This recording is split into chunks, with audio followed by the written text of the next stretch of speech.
Horror games have always and likely always will be for a very select crowd.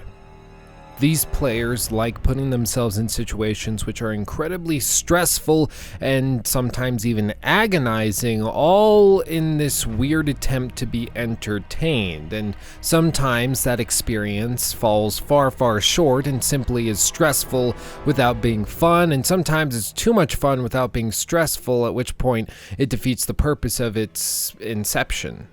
Striking a balance between anxiety and fun, the horror and the entertaining elements of a video game has always been incredibly difficult, because after all, if it's too fun, you end up not taking any of the threats that are going on in the game world seriously, at which point you lose out on the entire purpose of a horror game. You're just left playing a fun game that seems to be trying to scare you, and it really lessens the overall experience. But on the other hand, if a game is too focused on the horror elements without providing you fun or engaging gameplay, you just end up being anxious and miserable, and the game turns into a chore as opposed to a fun activity. I was faced with an example of the latter earlier this year, actually, when Outlast 2 launched and released to what many people felt was a less than stellar response. Outlast 2 had a very simple mission. It simply had to do what the first game did, but better. The problem was, what they inevitably created was a game that was focused entirely on the horrifying elements, the most disgusting imagery, gore, just terrible themes, really, really dark stuff, but they forgot to make a fun video game. So what it ended up being was a truly horrifying game, but not for a fun reason or an interesting reason or an engaging reason. It just ended up being a chore to play, and most people couldn't wait to be done with it. Now, I didn't play Outlast 2 or Resident Evil 7 at their launch dates. I actually played them pretty close to each other simply because I was in a horror game type mood. I wanted something. I tried Outlast 2. It was horribly disappointing, and that just showed me even more so that Resident Evil 7 was the new standard bearer for horror games. While Outlast 2 doesn't let you fight back in any way, you simply have to run through. It's essentially what many people have said, a hide-and-seek simulator. Resident Evil 7 gives you a gun, it gives you weapons that you can actually purchase and use different ones based on your playstyle, and you can actually fight back against the evil and the terrible things that you're seeing in the world. Now, to be fair, most of this stuff is scripted, and it's not as simple as just fighting your way through, and if you're a really good shooter, you'll be able to get through the whole thing without trying, but nonetheless, you can fight back, and that little detail offers just a little bit of immersion, where in Outlast 2, I'm always saying, well, I would hit that dude there, I would pick up that shovel right there, and I'd hit him over the head with it to defend myself. In Resident Evil 7, you can do that. It might not do a whole lot, but at least you can try. And that's a small detail, but it's pretty massive when you go through a 12-hour experience like Resident Evil 7's campaign. That adds up, and it really is significant. With that said, I do want to look in this video at a few things that I think make Resident Evil 7 stand out against all other horror games, especially against its main competition this year, which was supposed to be Outlast 2, a game which for many people was a horrible disappointment, including myself. But with all that crap out of the way, let's get started. The first thing I want to look at, no pun intended, is the visuals and the art style behind both of these games. Now, when I talk about art styles, a lot of people get confused because they look at a game like Resident Evil 7 and Outlast 2 and they say, well, they're trying to be realistic, as lifelike as possible, so why are you talking about art styles? They're trying to be realistic. Well, there is an art style to it. There's a color palette that each of these games uses. There's a specific style of footage and film that they're going for, and there's a specific feeling they're trying to evoke in the lighting, in the setting, in the tonality of all of the game. Everything here is intentional, and so we're going to talk about which one succeeds and which one fails. Now, in the opening sections of Resident Evil 7, we're here at basically dusk, and the sun is slowly setting. We get a little more light outside. We can see the house. We can see what it looks like, and it offers this very warm, yellowish brown tone to everything. It feels, in many ways, a little dead, dry, and that's going to contrast very clearly to some of the later sections where we're going to be going through very dark, wet, blue areas. And indeed, each of the major bosses that we're going to be going up against will have their own type of sub-art style and color palette to them in and of themselves, so that when you go into a certain portion of the house, you know who you're going to be dealing with at that particular moment. It's very subtle, and many people won't be aware of it when it's happening, but once you realize it's there, you'll start to notice everywhere you go these little changes in, for instance, the color of the walls, the type of light that's coming through, whether it's atmospheric or whether you're talking about direct light from lamps or something like that. Once you notice it, there's no going back. But I do want to point it out because I think it's very cool that they put those little touches in here. Resident Evil 7 obviously also switches from the series staple third-person perspective into a first-person perspective, which many people were very, very opposed to when the game was first announced and shown off. It didn't look like it was actually going to be good. It seemed like they were trying too hard to copy what the original Outlast did, but after playing through it, most people felt that it had actually succeeded and made this journey much more immersive than it would have been otherwise. It's much, much easier to get into a space when it's your eyes looking through it as opposed to a camera over the shoulder of a guy that's going through it. The game also implements some other post-processing effects that I think actually work pretty well. Essentially, as far as I can tell, the goal is to make this entire game feel like a found footage documentary horror film, kind of like the movie Wreck, that in many ways inspired the original Outlast game. It's supposed to feel disconnected but still immersive. Outlast 2 is, in many ways, the other side of the same coin. We're talking about two games that are trying to provide an immersive experience in a first-person perspective going through a very dark, dank area. The main difference is that Outlast 2 heavily depends on the camera with the night vision, which was a staple of the series in the original Outlast, which was very, very cool. The idea that you could pull up your camcorder and use the infrared light to see in these very, very dark spaces, and you had to find batteries to recharge it and maintain it.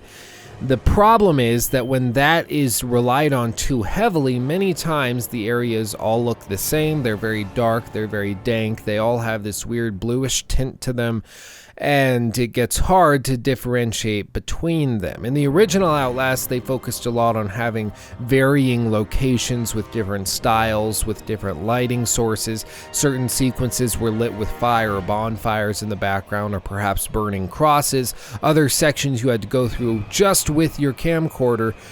But Outlast 2 is almost exclusively lit either by some distant atmospheric light or by your camcorder itself. It lacks a lot of variety, and it's true that it makes it unsettling and scary and stressful because you can't see very far ahead of you.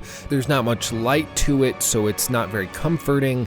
It's very unsettling, and that's true, but it lacks a lot of variety.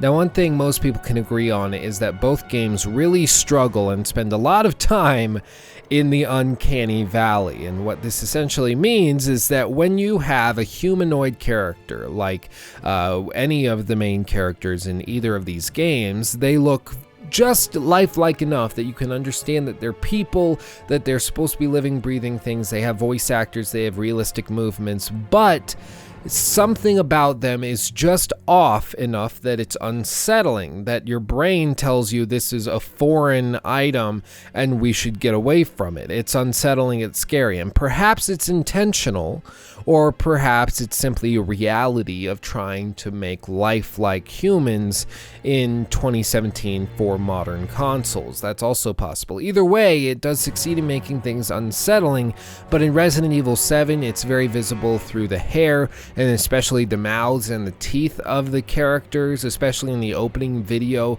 we see of Mia. It's very, very unsettling. And in Outlast 2, there's multiple sequences where we talk with people and it just doesn't look right. It looks off. It's fugazi. We can't really put it together, but what we do know and what our brain is telling us is that something is off here. And so I want to put it out there, neither game does it very well, but considering we're talking about horror games, it is also possible that this is something they meant to do in order to increase that feeling of unsettled anxiety, which can actually feed the overall horror experience. I'm not sure.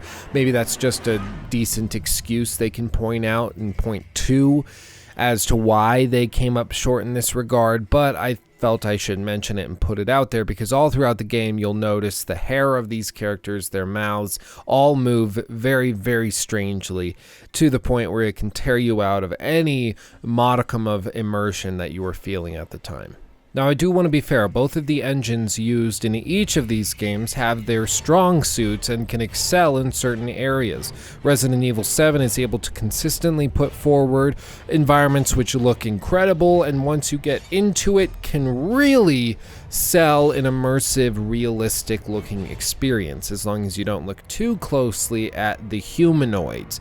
And especially once we get into some of the later boss battles, you start to get some really, really cool sequences with certain destructible environments where people turn to stone and then crumble underneath their own weight. It gets really, really cool, and the physics is absolutely exceptional. And with Outlast 2's engine, for instance, they've built it, especially with the water elements, that look absolutely insanely good. I have not seen water in a game that looks this good before or since, but that's really the limitation of how I can compliment it.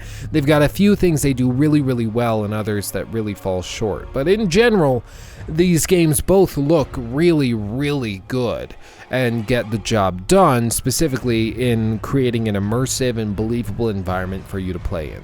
Now, on the flip side of the immersion coin is, of course, the sound. You have the visual element on one side and the sound on the other. The visual elements in both of these games are very, very good. What about the sound? What about the soundtrack? What about the actual Foley elements when you're picking something up? How does it feel when you shoot a gun? How does it sound? Well, for both of these games, it does a pretty good job. With Outlast 2, of course, there's less things to comment on because you can't fire back, you can't fight back. The extent of the Foley is essentially footsteps and the sound of you opening doors. It's not exactly hard to do that really, really well when you have a big budget. But Resident Evil 7 has a lot of other elements. They have a lot of bug movements. They have a lot of smaller movements. They have to do cars. They have fire. They have all of these other things they have to manage.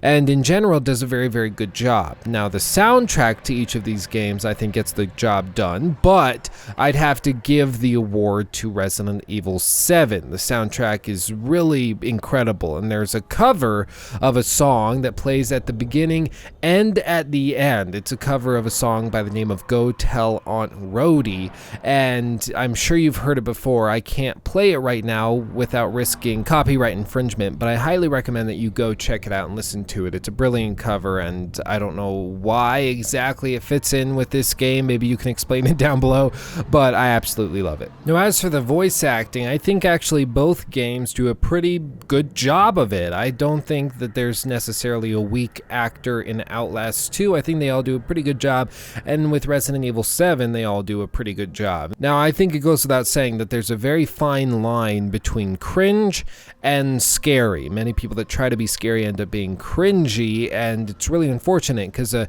decent performance can be ruined by one cringe-worthy line that they deliver. But with both of these games, even the bad guys that are typically plagued with really cringe-worthy lines tend to actually get really good writing, simple lines that get the job done. They don't try to write a big, scary, evil character. They just write a character who's messed up, and it's believable. So we can safely say that it's nothing with regards to the visuals or the voice acting or the sound that caused these games to be received so differently and to be perceived so differently. So what could it be? Well, we naturally are going to transfer and shift into a discussion of the narrative. The writing for both of these games follow typical horror game tropes. There's something terrifying that you have to deal with, some great power that you have to fight your way through or at least get around. It's nothing too inventive or creative, but once again, I know I've said this a lot and I'll probably keep saying it, it gets the job done. The individual narrative for a horror game doesn't actually need to be all that overwhelming or revolutionary. It simply needs to provide an engaging and immersive story, just immersive enough that a player can go through the world believing that this is actually happening and sympathize with the characters that are in that world going through the same things. If that's true, then you're faced with a world that's believable and you have to apply the gameplay mechanics to explore and interact with said world, just like the characters that you are already empathizing with on screen. Now, typically there are two main types of horror. There is the sort of visual, gory, right-in-your-face horror, and then there is the psychological, slowly mess-with-your-head type of horror. And a lot of really good horror films, whether you're talking about the old Hitchcock films or modern video games that do horror very, very well, they typically come up with a balance between these two types of horror. They have the visual stuff, but it's not all visual. It's not all just horrifying, disgusting imagery of rape and murder, incest, babies being trampled on, etc. It often has some psychological stuff where you have moments that you actually say, oh, well, I could actually agree with the bad guy here. That's messed up, or this guy is actually kind of making sense. That's terrifying to think of. That's when horror is at its absolute best, when you feel yourself, whether you're a player or simply an observer going through a horror video game, sympathizing with the bad guy or with the evil in that world, to the point where you can say, this doesn't seem that crazy. Does that make me crazy? I guess it might, and that's when you have a really good experience. Resident Evil 7 actually goes to great lengths to try and have some sort of highbrow approach to its horror elements, where it does have very messed up imagery. It has dead bodies, of course. It has gore. It has all of that. But it also has the overarching messed up themes and dialogue between the characters when they're talking about things. The famous scene where you're sitting at dinner with the Baker family and talking about things, that's when the game is at its creepiest and its scariest. Whereas Outlast 2 has to rely purely on messed up imagery and trying to come up with something so gross and disgusting and terrible that it'll make people want to stop playing. I said this on my podcast the week of the game's launch. I said that Outlast 2 really seemed as though they simply had all of the developers sit around a table.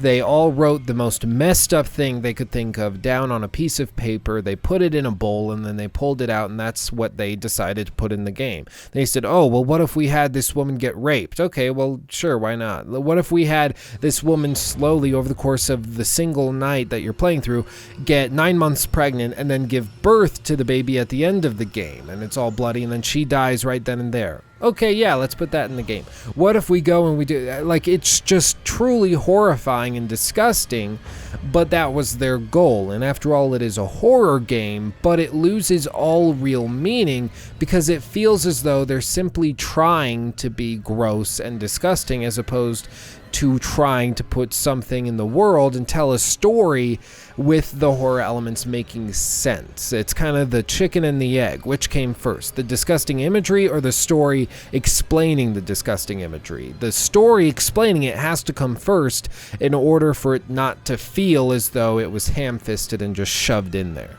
It's a small detail, and I've spoken to many people that won't agree with me on this. They say that Outlast 2's writing is absolutely impeccable, and it's a horror game, and if you are too horrified at the horrifying imagery, then you're just a horrifyingly stupid person. I get that. I understand that. And that's why I've said Outlast 2 is a great horror experience, but as a game, it falls far short. Resident Evil 7 tries to remember that it is a video game first and a horror story and narrative second, and that's a small distinction, but it's very important.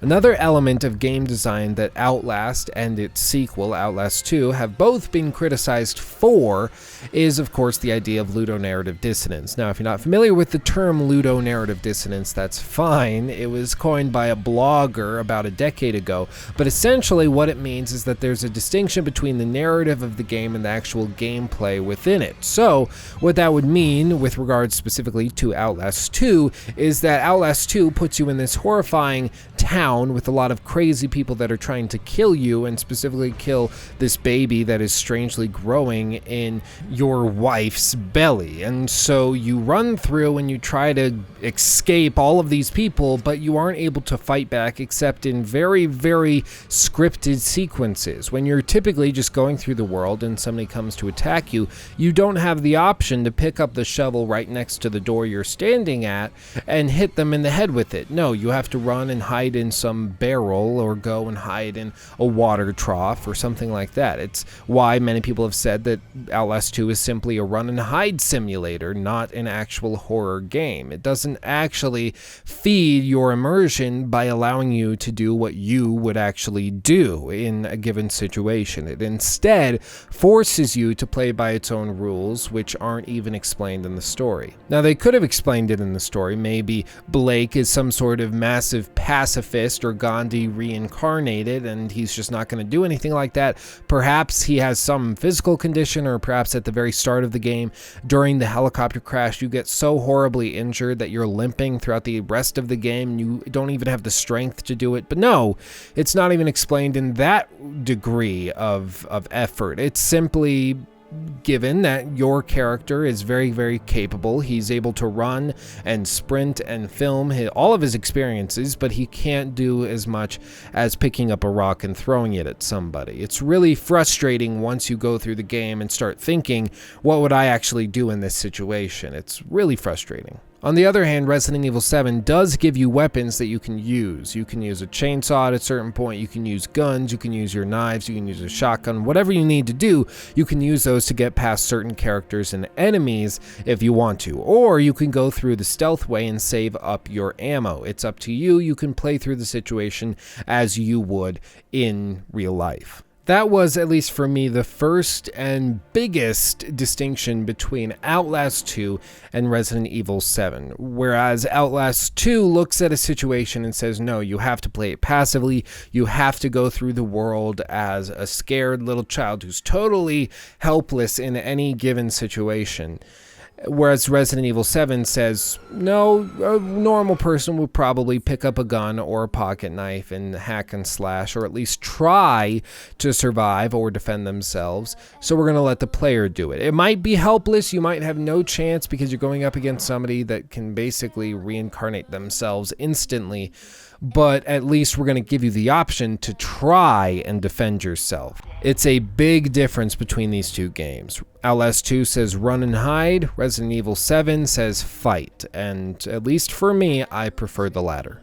And this, I suppose, sums up my opinion and the point I'm trying to make in this video. I don't think Outlast 2 is inherently a terrible game or horror game. I think for a certain select group of people, they'll have a great experience. Those people specifically being those who are looking for a truly horrifying time as opposed to an engaging game that also tells a horrifying story. It's a distinction. Not everyone is going to like every game, and that's just fine. But especially in terms of broad market appeal, Resident Evil 7 is the winner here. It's able to provide an engaging gameplay loop and experience, while Outlast 2 tries to just freak people out for the sake of freaking people out. Resident Evil 7 is an outstanding horror game, not just in its horror, but also in its gameplay that feeds into said horror. It's simple in its gameplay, but it's absolutely fantastic in its horror, and the fact that both of these gameplay and narrative elements feed into each other results in a game that I can highly, highly recommend, whether it's at full price or on sale. If you're going to play any horror game this year, let it be Resident Evil 7. You will not regret it, although your pants might.